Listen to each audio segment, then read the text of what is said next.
चतुर्थी की पूजन में जो आप आखा दाना रखते हो, गेहूं वगैरह कुछ भी जो भी रखते हो, उसकी बड़ी महत्वता होती है महाराज। यहाँ तक कहा गया है, चतुर्थी की कथा तो आप लोग पढ़ते होंगे, जो लोग पढ़ते हैं उनको मालूम होगा। चतुर्थी की कथा में लिखा है, चौथ माता के व्रत में वर्णन किया गया है कि वो आखा दाना जो रखा जाता है, मान लो कोई जरूरी काम होता है तभी आखा दाना को रखा जाता है, संभाल के रखते हैं कि हम इस काम के लिए जा रहे हैं और हमारा ये कार्य सफल होना चाहिए। तो जिसने चतुर्थी का व्रत करा है, जिसने चंद्रदेव का पूजन करा, चतुर्थी का व्रत करा, वो गणेश जी से विनती करके वहां से 2-4 आखा दाना उठा ले, और जो व्यक्ति का काम अटक रहा है अपने ही घर का, पर दूसरे कुल को नहीं देना, अपने ही कुल के अंतर्गत जो काम अटक रहा है उसकी जेब में, उसके पल्लू में उस चीज को रख दिया जाए। तो चतुर्थी जो अगली आती है, जैसे आप महीने की करते हो तो महीने की, और आप जैसे करते हो कि 4 अलग बड़ी बड़ी चतुर्थी करते हो तो उसके अनुसार आपका कार्य सिद्ध होता ही है। उस आखे दाने का इतना महत्व होता है क्योंकि चतुर्थी का व्रत करने वाली माता जब व्रत करती है तो स्वयं चतुर्थी की कथा में लिखा हुआ है कि पार्वती जी गणेश जी से चतुर्थी की कथा बचवाती।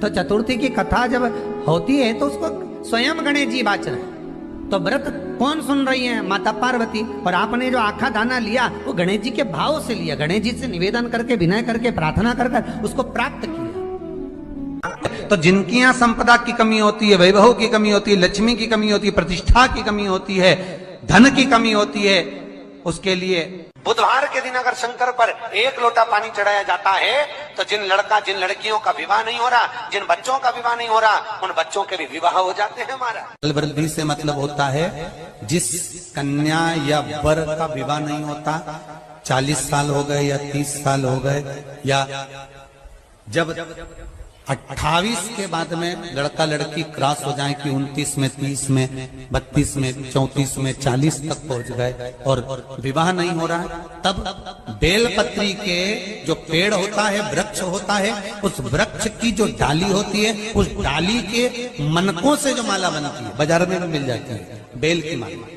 उस माला को भगवान शंकर को समर्पित कर कर बेलपत्री के वृक्ष के नीचे बैठ कर भगवान शंकर का पंचाक्षर मंत्र का जाप करना है। कौन सा मंत्र है? पंचाक्षर। पंचाक्षर मंत्र कल बताया था, नमः शिवाय। अगर रसोई घर से भोजन में तुलसी डलकर अगर ठाकुर जी के सामने वो थाली रखी तो ये पक्का है वो थाली ठाकुर जी नहीं जीमेंगे, क्योंकि उसमें तुलसी रखी हुई आई है। हाँ, जब ठाकुर जी के सामने थाली रखा गई और तुमने थाली रखने के बाद में मंदिर के सामने बैठ के फिर तुलसी डाली तो ठाकुर जी उसको स्वीकार कर लेते हैं। क्यों? क्योंकि 33 करोड़ देवी देवता एक जगह पर विराजमान हैं। जब हम थाली रखते हैं, प्रथम देव उस भाग को ग्रहण कर ले। जब तक तुलसी डालते हैं, प्रथम देव अपनी दृष्टि हटा लेते हैं। समय होता है, एक टाइम होता है, एक पल होता है, एक घड़ी होती है कि गणेश जी महाराज हमारे घर में आ गए।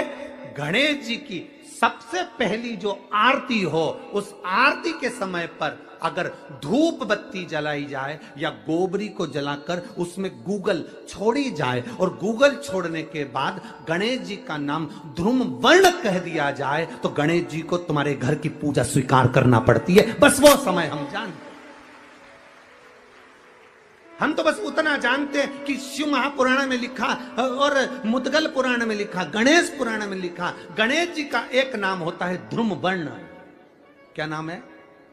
ध्रुम वर्ण गणेश जी का एक नाम होता है। जब हम धूप जलाकर और धूप लगाने के बाद में गणेश जी की सबसे पहली आरती करने के पहले अगर हम सबसे पहली आरती गणेश जी की कर रहे हो, अपने घर में स्थापना कर रहे हो, बिठा रहे हो, और तुम चाहते हो कि गणेश जी मेरे घर में आके मेरी पूजा को स्वीकार करें और जो मांगू मेरा गणेश मुझे दे 10 दिन के अंदर, तो पहला नाम लेकर पुकार लेना ध्रुम वर्ण विनायक, बैठो, बस काम हो गया। वो फिर ही होकर आता। सुंदर जोड़ी थी शंकर और पार्वती की, सही है कि गलत है? कभी नहीं झगड़ते थे। इसलिए पृथ्वी पर ना तो लक्ष्मी जी के व्रत हैं, ना ब्रह्माणी के व्रत हैं, ना इंद्राणी के व्रत हैं। अगर पूरी पृथ्वी पर सबसे ज्यादा व्रत किसके हैं? माता पार्वती। तीज का व्रत किसका? पार्वती का। चतुर्थी का व्रत किसका?